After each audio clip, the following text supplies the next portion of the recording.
ಚಿಲ್ಲರೆ ನೀಡಿದ್ದಕ್ಕೆ ಸಾರಿಗೆ ಸಚಿವರನ್ನೇ ಬಸ್ನಿಂದ ಕೆಳಗಿಳಿಸಿದ ಕಂಡಕ್ಟರ್. ಮುಂದೇನಾಯ್ತು ನೋಡಿ.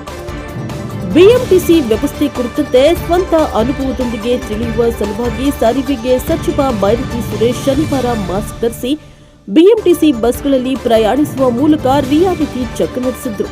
ಈ ವೇಳೆ ಚಾಲಕ ನಿರ್ವಾಹಕರ ನಿರ್ಲಕ್ಷ್ಯ ಪತ್ತೆ ಮಾಡಿ ಅವರ ವಿರುದ್ಧ ಕ್ರಮಕ್ಕೆ ಅಧಿಕಾರಿಗಳಿಗೆ ಸ್ಥಳದಲ್ಲೇ ಸೂಚನೆಯನ್ನ ನೀಡಿದ್ರು. ಅಧಿಕಾರಿಗಳಿಗೂ ಮಾಹಿತಿ ನೀಡದೆ ಬೈರತಿ ಸುರೇಶ್ ಅವರು ಶನಿವಾರ ಮಾಸ್ಕ್ ಧರಿಸಿ ಗುರುತು ಸಿಗದಂತೆ ಬಿಎಂಟಿಸಿ ಬಸ್ಗಳಲ್ಲಿ ಪ್ರಯಾಣಿಸಿದ್ದಾರೆ. ಜಯಮಹಲ ಹೆಣ್ಣೂರು ಡಿಪೋ ವ್ಯಾಪ್ತಿಯ ಬಸ್ಗಳಲ್ಲಿ ಪ್ರಯಾಣಿಸಿದ ಬೈರತಿ ಸುರೇಶ್ ಸಾಮಾನ್ಯ ಪ್ರಯಾಣಿಕರಂತೆ ರಶ್ನಲ್ಲಿಯೇ ನಿಂತುಕೊಂಡು ಪ್ರಯಾಣ ಮಾಡಿದ್ದಾರೆ. ಈ ವೇಳೆ ಚಾಲಕ ಮತ್ತು ನಿರ್ವಾಹಕರು ಪ್ರಯಾಣಿಕರೊಂದಿಗೆ ನಿರ್ಲಕ್ಷ್ಯದಿಂದ ವರ್ತಿಸ್ತಾ ಇರುವುದು ಬೈರತಿ ಸುರೇಶ್ ಗಮನಕ್ಕೆ ಬಂದಿದೆ. ನಂತರ ಪ್ರಯಾಣಿಕರೊಂದಿಗೂ ಮಾತುಕತೆ ನಡೆಸಿ ಅವರ ಸಮಸ್ಯೆಯನ್ನ ಆಲಿಸಿದ್ದಾರೆ.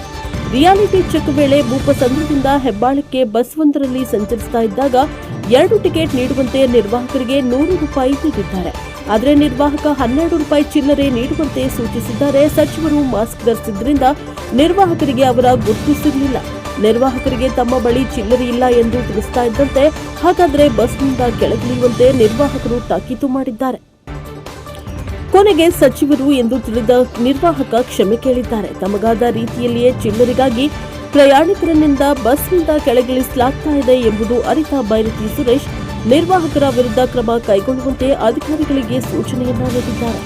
ಉಳಿದಂತೆ ಬಸ್ಗಳನ್ನು ಬೇಗವಾಗಿ ಚಾಲನೆ ಮಾಡುವುದು, ನಿಲುಗಡೆ ಸ್ಥಳಕ್ಕಿಂತ ಬೇರೆಡೆ ಬಸ್ಗಳನ್ನು ನಿಲ್ಲಿಸ್ತಾ ಇದ್ದಿದ್ದು, ಪ್ರಯಾಣಿಕರೊಂದಿಗೆ ನಿರ್ವಾಹಕರು ನಿರ್ಲಕ್ಷ್ಯದಿಂದ ನಡೆದುಕೊಳ್ತಾ ಇದ್ದ ರೀತಿ, ಪ್ರಯಾಣಿಕರಿಗೆ ಟಿಕೆಟ್ ನೀಡುವಾಗಲೇ ಚಿಲ್ಲರೆ ನೀಡದೆ ಇದ್ದದ್ದು ಹೀಗೆ ಹಲವು ಸಮಸ್ಯೆಗಳು ಸಚಿವರ ಗಮನಕ್ಕೆ ಬಂದಿದೆ.